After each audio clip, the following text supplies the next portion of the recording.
Good evening and welcome to LawHelp Australia, where we keep you safe and informed with tips and updates. We have a very interesting show for you tonight. In some form, whether big or small, most of us have had some issue with our employer. Today we will be unravelling various employment relationships and what you can generally expect. Today we are joined by Rebekah French from MK Lawyers, Paul Cott from DLegal, and President of LawHelp Australia, Dinesh Weerakkody, who will also be helping me in this discussion today. Rebekah, can you tell us a little bit about yourself? Sure. I'm an associate with M&K Lawyers, as you said. I've been working in the area for 7 or so years. I started off as a recruitment consultant, then went to a community legal centre, commission industrial relations consultant before I joined a law firm. So Paul, we know you're working at DLegal. What's your employment experience? It's been around about 5 years in the law firms, and I also do some work currently as well at the moment for a dismissal firm. And Dinesh, can you tell us a little bit about yourself? Yes, Emily, I came to Australia in 2000 to study law at Deakin University and got myself admitted to the Supreme Court as a lawyer in 2007 and been practicing since 2007. So Rebekah, to kick off our show, can you tell us about the most common types of employment relationships? So for a long time there's been obviously permanent employment, full-time and part-time.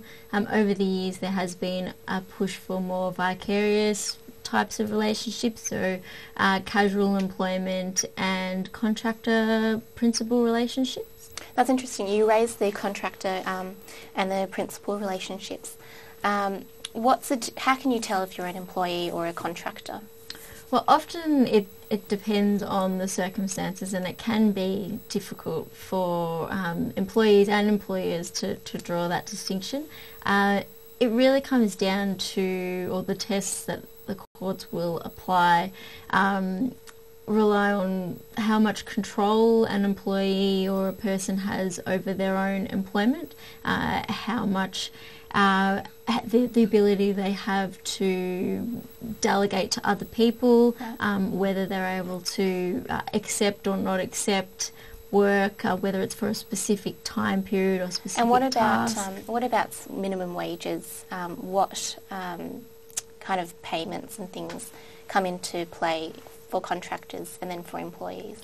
So as a contractor, you wouldn't be subject to the minimum wage requirements because they're only applied to employees, but often they do charge a surcharge for that type of relationship, so often that's the benefit for a person to be on that type of relationship, is they get a higher rate of remuneration. For an employee, the minimum rate of pay across the board is $16.87 an hour, or $640.90 a week, but that can be increased depending on whether you're covered under one of the modern awards. And are some of these characteristics, such as minimum wage and control in the work environment, outlined in an employment contract? And does everyone have to have an employment contract in writing? And everyone should have an employment contract in writing, particularly from an employer's perspective. It's always recommended. If there isn't something in writing, there is still a contract of employment.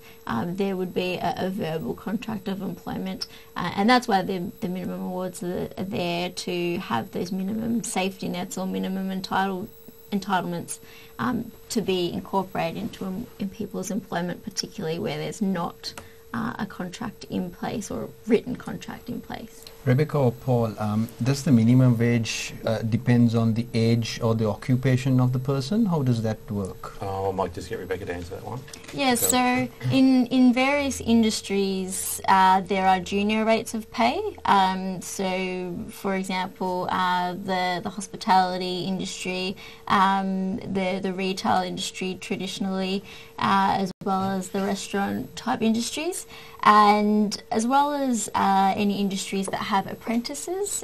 Both apprentice rates of pay and junior rates of pay are expressed as a percentage of the adult rate of pay for that same classification. And it does not matter whether you're a recent migrant or whether you're an international student, all Australian laws equally applicable, is that right? Exactly.